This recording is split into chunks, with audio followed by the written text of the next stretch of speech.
কাল তো তোমার বার্থডে, আমাকে তোমার সময় দিতে হবে কিন্তু একদম সকাল থেকে সন্ধ্যা পর্যন্ত। ইম্পসিবল, সকাল থেকে সন্ধ্যা দিতে পারবো না। আমি আপনাকে গুনে গুনে 60 মিনিট দেবো, চলবে? আরে এইটাতে আমি কি করব? তোমাকে আনতে নিতেই তো সময় পার হয়ে যাবে।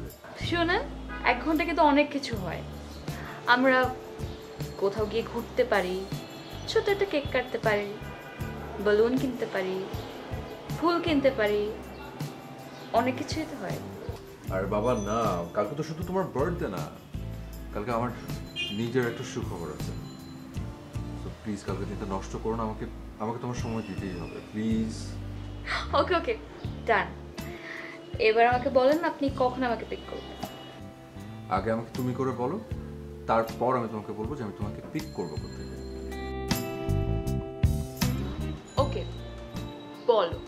তোর ভার্সিটির সামনে একটা ফুলের দোকান আছে না, ওখানে তুমি ঠিক দুপুর 3টার সময় থাকবে, আমি ওখান থেকে তোমাকে পিক করবো। কোন ফুলের দোকান? আর বাবা তোমার ইউনিভার্সিটির সামনেই যে ফুলের দোকানটা, ওখান থেকে। ও আচ্ছা, ঠিক আছে। ওরে আচ্ছা, আমি এখন একটু রাখি, বাবা ডাকছে। আচ্ছা বাই। বাই।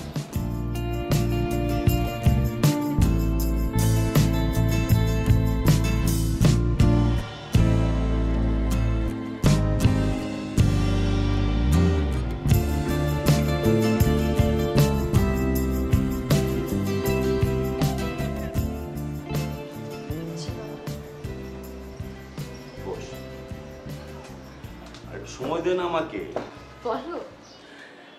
তোর জন্য না একটা সুখবর আছে, শুধু তোর জন্য না, আমাদের সবার জন্য। তোর মা বেঁচে থাকলে আজ কি যে খুশি হতো না, আমি না এখান থেকে তা অনুভব করছি। আরে বাবা, বলো না কি। তোর বিয়ের কার্ড ছাপিয়ে দিয়েছি।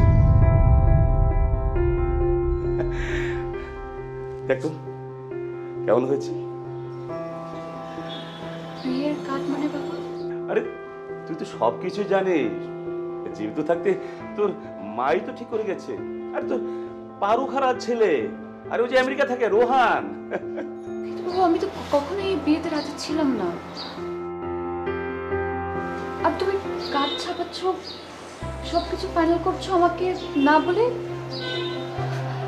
তুমি এসব কাকে জিজ্ঞেস করে করছো? আর খালামণি বা আয়োজন কি ভেবে করছে? বাবা, কোনো মেয়ের বিয়ে কি এভাবে হয়? মারে, এখন তো আমাদের করার কিছু নেই, তোর মাই তো সব ঠিক করে গেছে। তাছাড়া বিষয়টা কিন্তু পরিবারের সবাই জানে। আর আমার জানা মতে তোর কোনো দ্বিমত নেই। আর দ্বিমত থাকলেও কিন্তু এখন আমাদের করার কিছু নেই। আমরা সবাই চাই তোর মার ইচ্ছেটা পূরণ করুক, তোর মার আত্মা শান্তি। আর মা, কার্ড ছাপি চিন্তা তাতে কি হয়েছে, এখন তো 2 মাস বাকি। এরপর যা যা করা দরকার সব তোর সাথে আলাপ করে করবো। ওকে মা? কিন্তু বাবা, আমি তো এই বিয়েতে রাজি না। মা যখন বিয়ে ঠিক করে তখন আমি খুব ছোট ছিলাম, ক্লাস 8 এ পড়তাম। তখন আমি কি করে আমার মত প্রকাশ করতাম বলো? তাই চুপ ছিলাম। কিন্তু বাবা, তার মানে এই না যে আমি রাজি ছিলাম। বাবা, আমি এই বিয়েটা করতে পারবো না। প্লিজ তুমি এসে বন্ধ করো।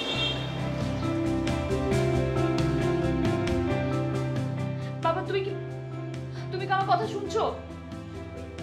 আমি এই বিয়ে করব না। Please stop all this. আমিও তোর মার ইচ্ছের বাইরে যেতে পারবো না, এবং এটি আমার শেষ কথা।